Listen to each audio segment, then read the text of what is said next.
I think one of the best compliments I get as a content creator is, bro, I've been following your stuff for years. Do you have years worth of follow behind your stuff? And if the answer is no, it's get started, but just commit to it. You know, like the content creator space, entrepreneur space, personal brand space, I guess you could say, it's gonna get smaller and smaller at the top because the more time goes on, the less people will lock in. Yo, welcome to another episode of the Founder Podcast. Today I am joined by Mr. Omar Eltakrori. This guy is known as the video content king. Omar, tell us, why is a personal brand and quality content vital in 2024? I think it's because the fastest path to wealth is through content creation. Tell us more, man. Like what? Why? Yeah. You know, there's very few activities you can do right now that allow you to multiply yourself.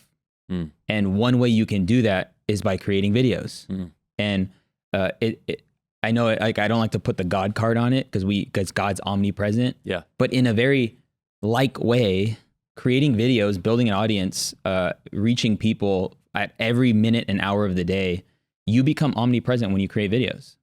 And we were talking before the podcast, and I just think it was really cool that you sold a company and you're doing well. And with all the things you can choose to do right now, you've chosen to build your personal brand. So like you see the value in creating relational equity 24/7. And anybody who's in business should see that value. And so I say, why should you create a personal brand? Well, if you want to have the ability to ask people to do something, it's going to take trust. You know, people say that the way you conduct business is know, like, and trust. And that can be automated through video. Yeah, no, I love that. The whole idea of omnipresence is a very real thing. In fact, it was kind of the basis of my business model as I was building it, you know, not only internally, but also externally. So my background is in door-to-door sales. And the biggest pain point of door-to-door sales was the lack of omnipresence. Yeah. The fact that I can only be on one door at one time. It was extremely profitable while I was doing door-to-door sales. In fact, like, you know, making $400,000 in a summer was like really cool and all those type of things. But like when we launched our business, very similar to what you're talking about, is like how can we take door-to-door and spread it? And we called it digital door knocking. That's dope. And so that's where we initially started like shooting videos for Facebook ads and YouTube well before anybody was doing it. And so, yeah, that's a very, very cool and unique perspective, because I think that's really the goal of any business owner, right? Is to create omnipresence where it's a lasting type of impact. Actually, most people don't have a product problem or a business or solutions or whatever it is you sell. You don't have a business problem. You actually have an awareness problem. Yeah. If more people knew about your business, you probably would have a higher likely chance to be doing more business. Yeah. And so you can, again, meet new people by doing this. And I even not to just go to we can go the social media route and YouTube route, we'll go there. But you mentioned internal marketing. Yeah. Like, I think the thing that I've been trying to do in these last 6 or so years is just trying to get people to know the power of video, even internally. Right. You know, so I'm also a pastor at my church, and we've used videos to create digital disciples, I guess you could say. Yeah. Digital door knocking. We got digital disciples, but we make internal courses that the church can take throughout the week. Even our membership, onboarding process, it's an online course. And then when we have a connection, like when a phone call is started or when a coffee date is, created, we're starting at a further level rather than always starting from zero, So this is why, I think about people in real estate. Like, how many times do you answer the same question over and over and over again when somebody comes to you? Hey, I'm ready to buy a home. Like, did you get pre-approved? No, what's that? Like, that should be on a video and use it internally. So when people reach out, you have something that could save you time, save them time. So when you do meet for coffee, we're at step 7 as opposed to step 0. I love it. So where would you say are the first 3 or 4 steps that entrepreneurs, because one of the things that you shared with me earlier was most entrepreneurs want to be content creators and most content creators want to be entrepreneurs. So what would you say are the first 3 or 4 things that a entrepreneur that wants to be a content creator needs to take? Yeah. I feel like everybody has their own path, but the one I would encourage is to just pick a platform and then commit to it for a season. And there's, and don't look at the scoreboard, right? Like it's like, hey, I'm going to take the next 60 days to be consistent on YouTube.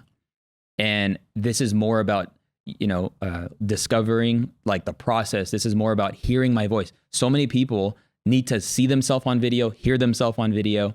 And so just getting videos up for a consistent period of time will get this, what I call the discovery season, out of the way. Yeah. And everybody has to go through that because we all hate ourselves when we see ourselves on camera. And if you don't initially, you might be a little bit into yourself a little bit, but I would say pick a platform. So let's just say you choose YouTube. Okay. So it's like, all right, I'm going to go consistent, one video a week on YouTube for 60 days. Yeah. I would just turn on a camera and just start talking. So really, I mean, you're talking about go and crawl, right? Go and try standing up, fall a bunch of different times. Doesn't really matter how many times it takes. Just go and do it. Yeah, because and for everybody, it's going to be different. But this is also why I'm taking, like, I feel like this season, like the early 2024, I'm realizing that there's a lot of 40-year-olds, people in their 2.0 era, that have so much, there's richness in their experiences. Easy. Quit dogging on the side. I'm 40 next month. Dude, there's more wisdom, more experience. But I would say you had so much to offer starting from zero. Right.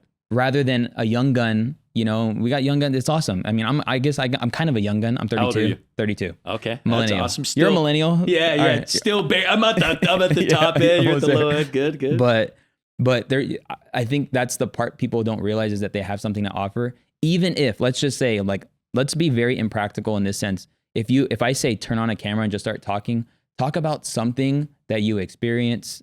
How have you been married for 30 years? How did you get over that divorce? How have you been able to influence your kids to be world changers? What is that? Like, just, and I think if you can just do it for yourself, it really is. It's a season where I'm doing this for myself, because before you even go in, like, when I say all in on building your personal brand, there's this pre-decision that needs to be made.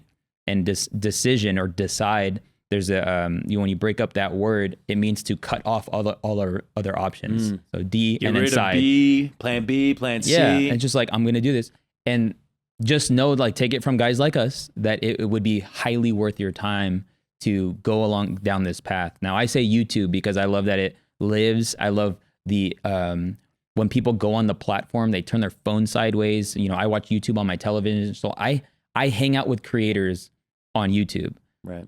On Instagram and other vertical platforms, I'm just getting bite-sized pieces. Dopamine hits. I'm in a mindless state when I'm consuming on Instagram. I agree there. Which I like. You don't have to disregard it. Like I build my personal brand on Instagram, but I create intimacy with people on YouTube. And so, I launched a podcast in September, and I don't upload shorts. I don't upload shorter versions of my conversation, because I want to create the expectation from the viewer that when you click on one of my videos, we're hanging out for an hour or to an hour and a half. Love it. So creating that expectation comes from just showing up consistently and how you choose to show up. And I think we just undermine the power of just, like, honestly turning on a camera, just going live too. So so that's the YouTube route. I would say if you want to do it on Instagram, just go live on Instagram. Really? Just hit the live button and then do the thing. So let it live on your page. And so you have something to look back on, but more importantly, you're just getting that thing out of the way. So on going live, I love just kind of diving into some of these tactical aspects. So going live on Instagram, are you going live with guests, going live solo, or, inviting different people? Do you care about if people are jumping on immediately? Do you jump right into the content? What would you say? I mean, again, I don't want to get too tactical. If you're doing it in the beginning phase, just do it. Yeah. But if you're, like, now asking, like, what is the best practice when you're doing live streams? Yes, best practice is to get right into the content.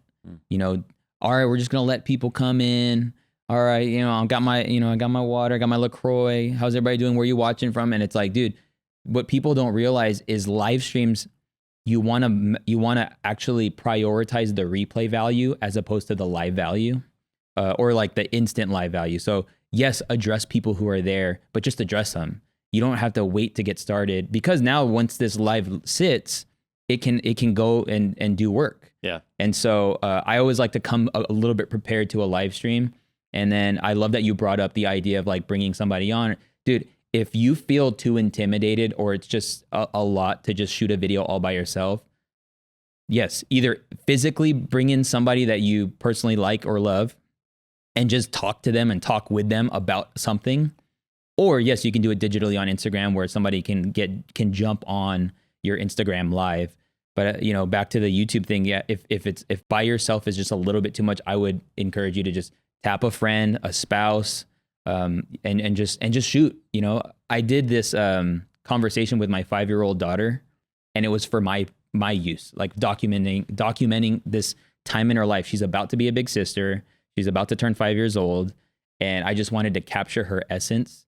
And this is what I teach. It's called a legacy podcast, where you just sit down with a loved one and capture a conversation. And now you have this piece of content that forever will serve you.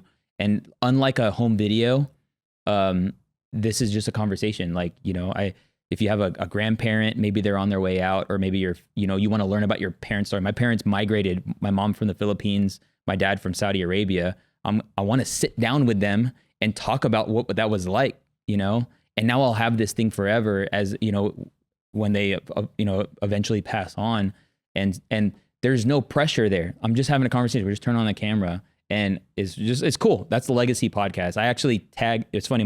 My daughter was like, we were talking about LaCroix, and I posted this clip on my Instagram, and LaCroix reached out, sent a care package, like just from doing something that I did to serve me and my wife, Amanda. Yeah. We just wanted this thing. So yes, bringing in somebody is a really good idea, especially starting out. Because it's interesting you bring up like doing something as a legacy or doing something without regard to the end game, right? I think that's actually a huge key for any entrepreneur in anything, whether it's content creation, building a business, right? The longer that you can be obsessed with the input and not the output, right? Like no regard to what result I'm getting, what fruit I'm tasting, how much money's in my bank account or whatever else. I think like that is one of the biggest keys to life, 100. right? Just to be able to like, I don't care who watches this. I don't care who benefits from this. I'm just going to put it out and I'm going to fall in love with this. And I think ultimately that's where we become professionals is because we don't do it only for the end result. I think people that are very transactional, they really screw things up. Yeah, I've been thinking about this a lot lately because I've been on my own since 2016, and I'm still just like figuring out business and like what business is, lead gen, conversion, fulfillment, customer life, retention and lifetime. Like I'm learning all these things, and like the observation I feel like I have from successful entrepreneurs and creators is the key ingredient to success is obsession. The people who are obsessed with the process, obsessed with helping people, obsessed with the doing of this stuff are the people that succeed, and not obsessed with the results, like you said. But like I obsess over video, like this is a joy. Like I can't believe that my life, I speak on stages, I get invited to do podcasts, I can do podcasts, and I'm making a living, and a really good living, and a living that's allowing me to be very generous too from the thing that I'm obsessed about. Yeah. And I think sometimes people can get maybe a little insecure about the things they're obsessed with. And I guess maybe another word could be passionate about. But if you could stay in that, then like, the results become less. Like it's crazy. Like December, so I launched my podcast in September.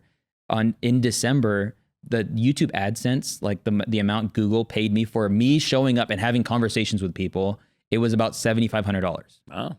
That's like, that could change somebody's life. Yeah, it's great. But then that's me though. Like, I'm just like, cool. Yeah.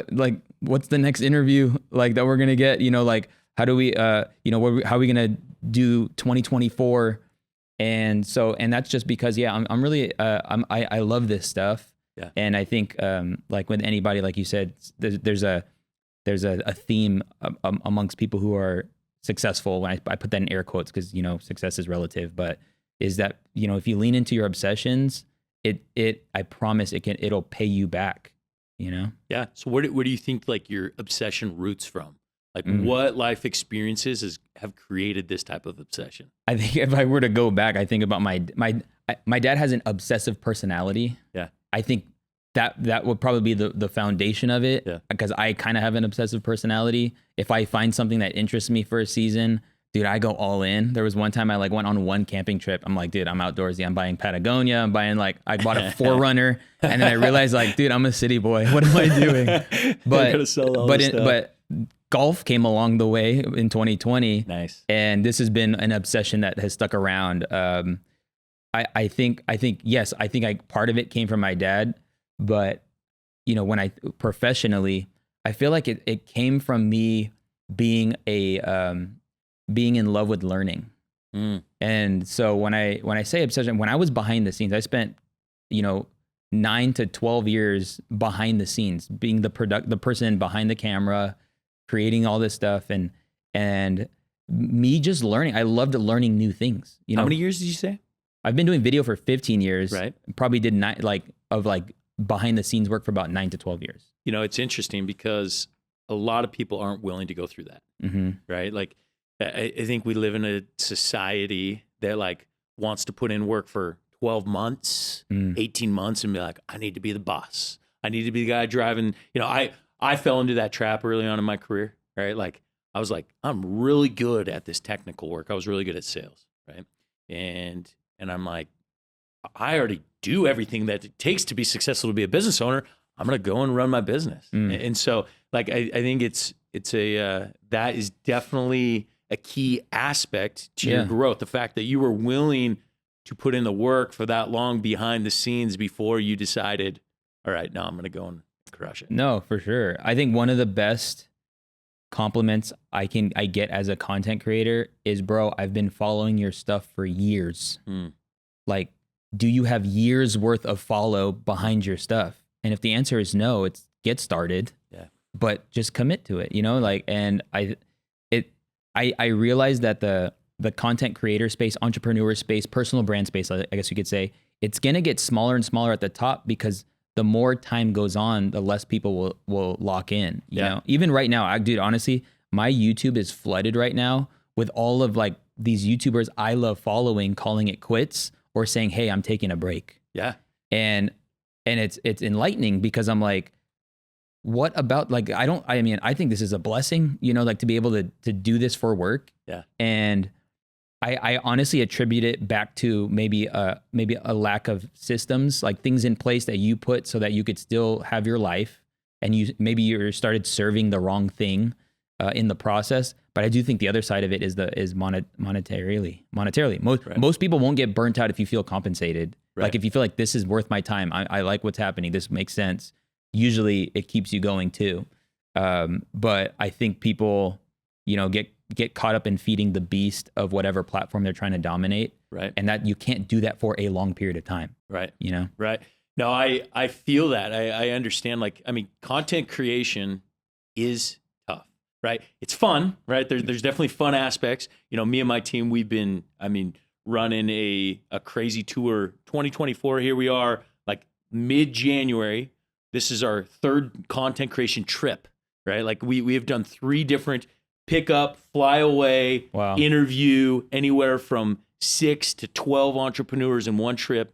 We're week 3. Like I can see why something like this burns the average person for out, sure, right? And so just understanding. But for me, the thing that I've found is like if we can learn to choose the immediate pain and get and fall in love with the long-term fruit rather than 100. Eating the short-term fruit and having that pain of regret and everything else that's associated. Like that's really what I found that really drives success in anything. Yeah. Which is, I would say, hard to do with this illustration. So when you upload something to YouTube, it ranks your videos. This video upload today is ranked out of the last 10 videos you uploaded. Yeah.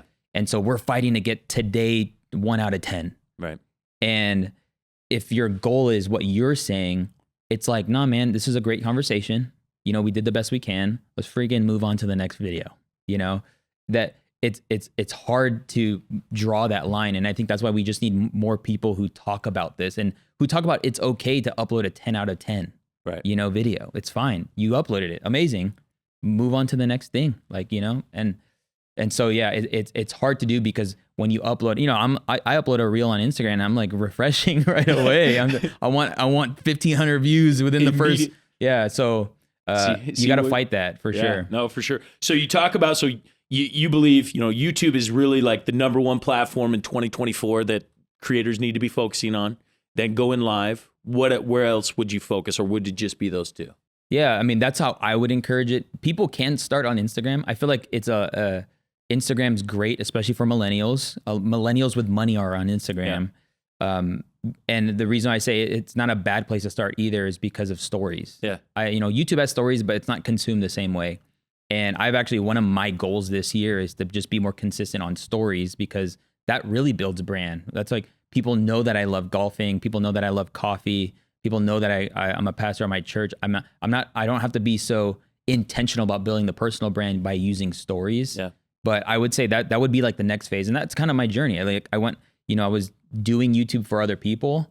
And then when I started teaching it on Think Media, I did that for years before I took my brand serious on Instagram. But then I would say, hop into another platform. And I actually teach this thing called the content quadrant. Mm-hmm. And it's your mindset and your message. And then it's the method and the makeover, which is kind of like getting all the stuff dialed and how you choose to show up. And then it's the money. How do you turn these viewers into customers? And then the last thing is multiplication. So I feel like you'll know that in your knower when it's like, okay, it's time to try this next platform, or it's time to now, distribute this long form piece of content across different platforms, but not dump it. I think people think it's like, no, just shoot one long piece of content, throw it in AI, and then upload it on every platform, and then just keep doing that. And it's like, no, I'm a firm believer is that you should understand the platform you're on, and as if it's like a country, and speak the language of that platform. Yeah. Right. So with Instagram, I find practicality, it does really well on Instagram. Sharing practical advice, it just does well. As opposed to, TikTok, I feel like or as opposed to YouTube Shorts, that's usually more the entertainment route. Practicality on YouTube Shorts doesn't do so well. Entertainment on YouTube Shorts does well. That's why you'll see these people on the street and they're doing like these funny things like out and about, whether it's pranks or things like that. It's more entertaining. And so speaking to entrepreneurs, being the source of information for a person before they work for you is the greatest conversion tactic you can have. Yeah. So a couple questions. So one, you bring up like entertainment on YouTube Shorts and whatnot. If you're an entrepreneur, you want to share a message with the world. How do you balance entertainment and education, like edutainment, or what? Yeah. Like what would you say some best practices are for that? I actually feel like the OG edutainment guy is Bill Nye the Science Guy. Ah. He was the guy who made learning fun. Yeah. My thing is, as far as the word balance goes, I think it's just more about self-awareness. Yeah. Like, how are you? Like, are you a dry humor type of person? Are you silly? Don't be somebody you're not. Yeah. I find that, I guess people say I have a dry sense of humor, and I think it's because there's only a few people that pick up on it if I'm preaching on a weekend, it's just like, dang, it's crickets. And then afterwards people are like, bro, I was dying, dude. So I'm realizing like, okay, maybe I am a funny guy and I could lean into that more, right? But not trying to be somebody you're not. If you could sense that, you could sense a lack of authenticity online, and it just gets the scroll. You know? I love that, because what would you say to like an entrepreneur? Because really, in this day and age, it seems like everybody is doing the same exact thing, right? You see these Instagram reels. It's a talking head, same words, same images, talking about the same exact crap. Like, what would you say to that guy that just feels like, man, I can't do anything to be unique in this world? Yeah. Number one, if that comes out of your mouth, that's a limiting belief. Yeah. I think the goal is to just do what you like, right? So like you talk about that, dude. I never tapped into the Alex Hormozy style of captions. Everybody in the entrepreneur space did, though. Right. And I just stuck with black and white text. I'm a Helvetica guy. I'm just keep it simple, and it's worked for me. I think it's just kind of what resonates with you, and don't do it just because somebody else did. Like Alex changed his stuff to black text and yellow box, and that's all he's doing now. And now I'm seeing entrepreneurs do black text with yellow box. It's like, dude, you can't create your own thing if you're just always a step behind Alex. You know, Yeah. you actually can create your own, look. Yeah. By just whatever resonates with you. Yeah. And I think trying different things is important. I understand that we live in a, like in this space that it's like, dang, they're doing something new. It's working. I want it. Let's implement it. There's a balance between, riding a trend for the sake of impact to increase your impact versus like, we're just going to copy everything we see. Yeah. And so I feel like that just comes more into knowing who you are. Self-awareness is probably one of the biggest and probably like overlooked traits of entrepreneurs. Yeah. We don't work on ourselves enough. Yeah. I think the more you know yourself, the more you actually will be unattracted to that stuff. Right. You'll be like, man, I don't want it to look the same as everybody else. How can we make this look different or be different? I was helping a pretty well-known podcaster hook up his studio. Sometimes I do this where I go out and hook up an office and stuff. And he's been doing it for 11 years. And I love what he said. He's like, not a lot of guys in the game for 11 years. No, for real. He's like, bro, I've uploaded 1,800 interviews. Yeah. One a week for 11 years. And I was like, dude, kudos. And then, but he was like, we always try to zag while everybody's zigging, zigzag. Everybody's doing the zig. We're trying to zag. And so, he even said like one way we did that is that we started nobody was doing this. Mr. Beast was, but like nobody was redubbing podcasts into a different language. And he's like, our podcast is amazing. So we got it redubbed in Spanish, started a Spanish channel. And yesterday he just passed 1 million subscribers on his Spanish channel. Like not necessarily following the trend of what's going on, but just trying to figure out a way you could better serve people. Yeah. And if impact is the goal, it'll change your way of helping, because then you're not trying to go the slowest route. You're trying to make the most impact. I love that. Like, I think what you just said there is probably the key to success in life, right? Really doing things for the benefit of others rather than just your own self-interest in the moment, right? Like, how can I serve? How can I impact? How can I change lives?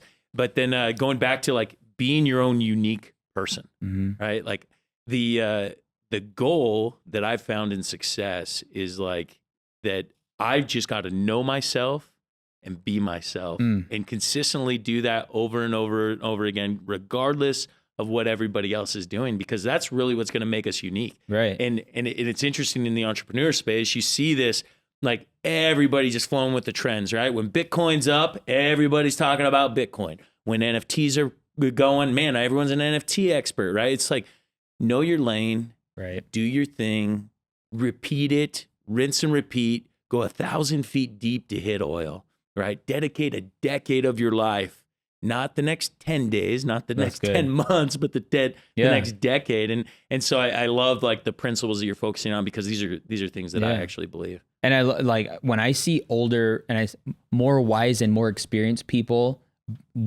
get the content bug. Like, number one, it just reassures me that I just need to keep teaching this thing and like don't follow any shiny objects. Yeah. But my business mentor, his name is Myron Golden. I love Myron. Me and him, we're homies. Yeah. No, so I'm in his inner circle. Okay. And he was saying how like he's like, dude, I went into my 60s saying I'm gonna give YouTube 10 years. Yeah. I don't care what will happen out of it, but I'm gonna give it 10 years. He's 2.5 years in, or about 2 years in, has over 500,000 subscribers. Crushing it. And his business has completely exploded. He attributes the recent blow up of his business. Obviously, it is the come up of his staying in entrepreneur, going through those seasons. But the biggest shift in his business was that he started creating content. He started putting out his knowledge and teaching. And it in so many ways, it's that simple. Yeah. Especially in his case, he's literally like whiteboard or vibe board. In this case, is digital. And he just teaches. He teaches principles. He teaches things he's learned in business. He's teaching something that he just figured out. And he's like 63. So there, you can never be too old to start. That's for sure. And if you are old, I think you have a head start because of the experience. So you talk about dedicating. I mean, you know that you need to get away from the shiny object and you need to double down. Where do you see the next 5 to 10 years for yourself personally? Great question. I guess I don't think about it too much because I just think in like years, like especially being a follower of Jesus, I try to get instruction for 1 year. Like what's my instruction this year? Last year, I felt like God gave me the permission to go for it. He said like, if there's a door, go through it. If there's an opportunity, say yes. This year, I feel like it's a year of building structure because of what will happen in the next 5 to 10 years. So what I feel is going to happen in the next 5 to 10 years is I believe I'm going to create one of the best coaching and consulting education businesses that are helping other businesses with content creation, just making it easy. If you feel like this thing is hard, I think I found a way to make it easy and just talk in a way that makes you feel empowered. Like, dude, Omar, what you're saying, I can do that. Yeah. And so I just leaning into that, I think just stewarding the relationships that God brings me. And yeah, dude, I would love to make millions and millions of dollars to fund the kingdom. I feel like this will be my first 7-figure year. I see the path. I can see how we're going to get there. It's just a matter of doing the work. Yeah. But I also am very open-handed. Anything can change. God could tell me or tell our family to shift, drop, and he knows that he has my heart. So if that were to happen, then my plans are changing. So it's kind of hard to like answer the question knowing that I live a very kind of go with the flow. And when I say flow, I mean like go with whatever God's leading me to do. Yeah. And so, yeah, I feel like it can go anyway. You can go either way. Yeah. So you're clearly a believer in Christ, which is awesome, as I am. So there's a lot of people that would say that money is evil, capitalism is evil, that are of the believing side. Like, what do you say to those type of people? Does God want to bless his followers with financial freedom? The simple answer I will give you is yes. And why? Well, number one, the love of money. It's not, money is evil. No, the love of money is evil. And serving money, when money's your master, that's evil. But there is too many times in the Bible where it talks about prosperity, and people hate that word, especially the people that are like kind of closing their fists right now. That's the author meme. I don't know, Arthur, the cartoon, but you find in Deuteronomy, it says, God has given you the power to create wealth. What else does wealth mean? What do you want to, like, what else does wealth mean? You tell me. Like, I do think it's beyond money. And I think with God, it's always more than money. But what the heck does wealth mean? And then it's like, what's the reason? So that you can establish his covenant. That making money is not evil. It's actually really good because of what you can do with money. It's very hard to be a blessing if you yourself aren't taken care of. Yeah. The Bible talks about, love others as you love yourself. You can't love others unless you love yourself. I believe you can't take care of other people unless you take care of yourself. And so to say that, like, this train of thought that is, God wants you to suffer and be poor and that lack means holiness, I actually think is demonic. That's just my theological opinion, I guess you could say. But when you realize that God wants to get money through you, then that's when, the blessings come. And honestly, this is why, dude, I live way below our means. Like I could be driving a way cooler car. We can live in a way bigger mansion, or not, I don't even need to live in a mansion. My house is 1,900 square feet. My mortgage is $1,500, and it's allowing us to bless people. And so I believe God wants to get more money to me, and that's my belief. But now I can't speak to people's hearts, right? I did a podcast. My most right now viral podcast is with a guy, brilliant marketer, brand guy. His name's Chris Do, and there was a moment where he was trying to share a story, and he was talking about, we were talking about pricing because he's really good at helping creatives price their work, right? And he was like, it's kind of like church where it's like you pay what you want, like, I was like, what do you mean you pay what you want? And he was like, like in church, you give whatever you feel like giving. I was like, not really. He's like, what do you mean? I was like, the tithe is very clear. It's a set amount. Yeah. He's like, 10%. It's 10%. He's like, yeah, but that's not a rule though. I was like, not a rule, but it's a principle. Literally what tithe means. Yeah, it means 10th. But here's what am I getting at with this?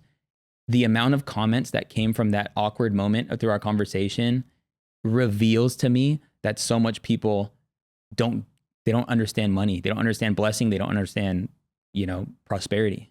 And if I could define what is prosperity, my pastor actually likes to define it like this: having enough to take care of your needs and then having more left over to take care of others' needs. Love it. And so many people are like, nah, man, yeah, New Testament, it's not it's a suggestion, I guess people are saying. And I'm like, no, it's pre-law. It's actually before the covenant. And then we see Paul talk about saying, pay your tithes to the storehouse. It's so like, I don't know what you guys are talking about. But anyway, all that to say, it's just revealing where people's hearts are, even believers. That it's revealing that they are still, there's a journey to be had with finances. And dude, I love living my life knowing that money doesn't have a grip on me. Do we just, it's January at the time of filming this, and we get our giving statement from the church, and we're in a process. We're building a $17 million building, should be done in October. It's going to be beautiful. It's going to be incredible. And just to see how much we gave, I'm like, bro, we gave somebody's salary. Like, this is incredible. I used to be in ministry and I used to get paid that much in a year. Like, that's the goal. So yeah, I get kind of passionate about this because I feel like, number one, this is the beauty of business, that we can accelerate income so that we can make a difference faster. And then the second part is that more believers would understand this principle of generosity, that God actually wants to get you more so that you can do more for the kingdom, not for yourself. And of course he's going to take care of you. Of course you're going to be taken care of. But dude, let's just say, let's remove everything out of the picture. Like, forget the Bible right now. Which one would you go with? Which one do you decide? It's like, I feel like sometimes non-believers have more faith in this ability to know that there's more out there and that there's more in order to make an impact. But yet it comes to the believer, and I think I get passionate about it because it's taken a journey for me. It's messed with me in business. Yeah. I hate to make generalizations because sometimes it's very ignorant to do so, but a lot of Christians in business are very afraid to charge because they're cheap. And a lot of that train of thought comes from, I think, incorrect teaching around finances in the local church. Yeah, I actually have a couple hot takes on that. I actually say that you should keep your business and your charity separate, right? Like, charge what you need to as an entrepreneur so that you can, on the back end, be very generous. 100. Right? Because a lot of times entrepreneurs think that they're giving a service to society by undercharging for their work or whatever else. That's really good. No, absolutely not, because people pay for what they value. Right.